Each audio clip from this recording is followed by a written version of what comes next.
तो चलिए बिना किसी देरी के शुरू करते हैं।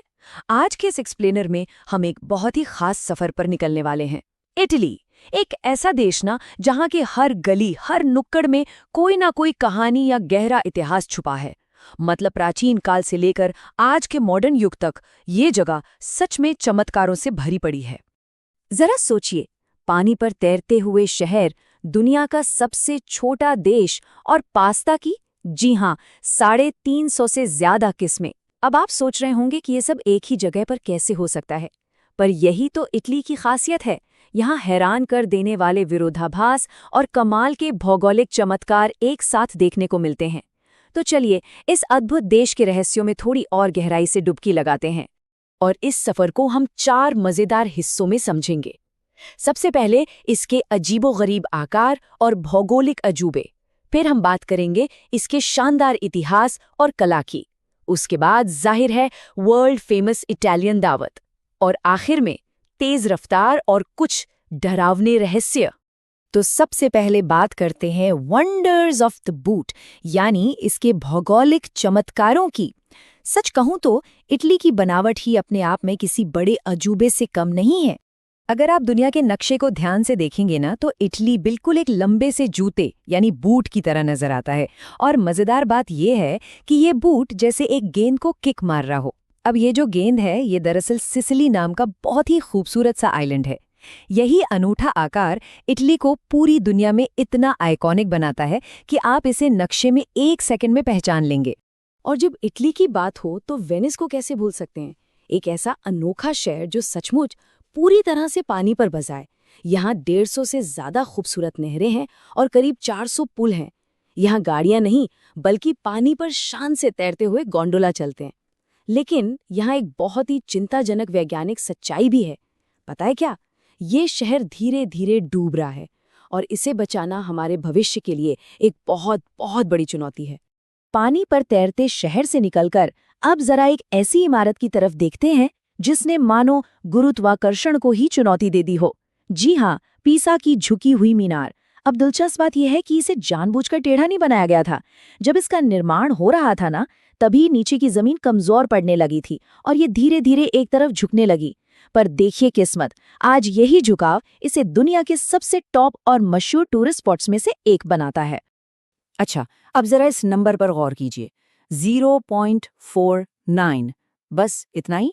महज 0.49 वर्ग किलोमीटर में फैला हुआ वेटिकन सिटी, जो कि रोम शहर के बिल्कुल बीचों बीच बसा है, ये दुनिया का सबसे छोटा देश है और यहाँ पोप का निवास स्थान है। जरा सोचिए, एक देश के अंदर पूरा का पूरा एक दूसरा स्वतंत्र देश। ये सचमुच एक ऐसा भौगोलिक अजूबा है जिस पर यकीन करना थोड़ा मुश्किल लगता है।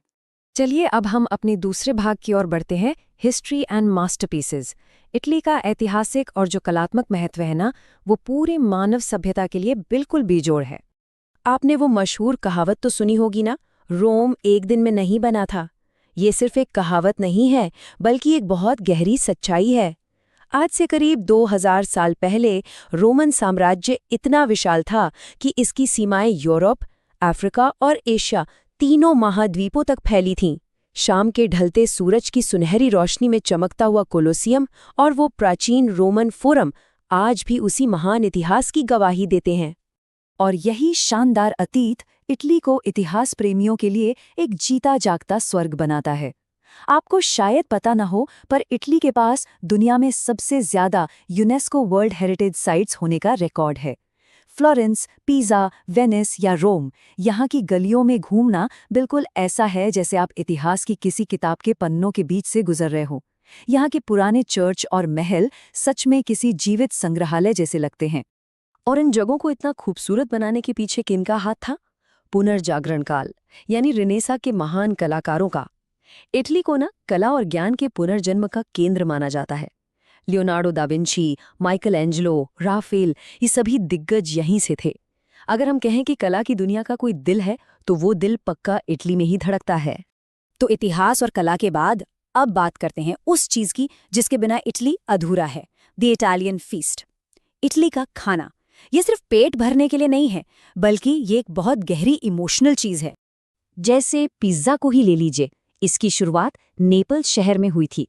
आपको शायद ये जानकर हैरानी होगी कि शुरू-शुरू में इसे गरीब लोगों का खाना माना जाता था, क्योंकि इसे बहुत जल्दी और सस्ते में बनाया जा सकता था। लेकिन आज देखिए, लकड़ी की आग वाले ओवन से निकला वो पतला ताज़ा इटालियन पिज़्ज़ा पूरी दुनिया का फेवरेट बन चुका है। इटली में पिज़्ज़ा सिर्फ एक डिश नहीं है यार, ये लिटरली एक इमोशन है। और अगर पास्ता की बात करें तो इटली का कोई मुकाबला ही नहीं है। 350 से ज्यादा अलग अलग प्रकार के पास्ता, मतलब यहाँ हर एक आकार के पास्ता को किसी एक खास सॉस के लिए ही डिजाइन किया जाता है। सच कहूँ तो अगर आप रोज एक नया पास्ता भी खाएं ना, तो भी पूरा साल कम पड़ जाएगा इसे चखने के लिए। ये वैरायटी दिखाती है कि इटालियन रसोई कितनी ज्यादा क्रिएटिव है। अच्छा, खाने के बाद अगर कुछ मीठा हो जाए तो इटालियन जिलेट्टो से बेहतर क्या होगा? अब आप कहेंगे कि ये तो बस आइसक्रीम है, पर नहीं, ये नॉर्मल आइसक्रीम से बिल्कुल अलग है। ये बहुत ज़्यादा क्रीमी, गाढ़ा और स्वाद में इतना रिच होता है कि बस मुंह में जाते ही पिघल जाता है।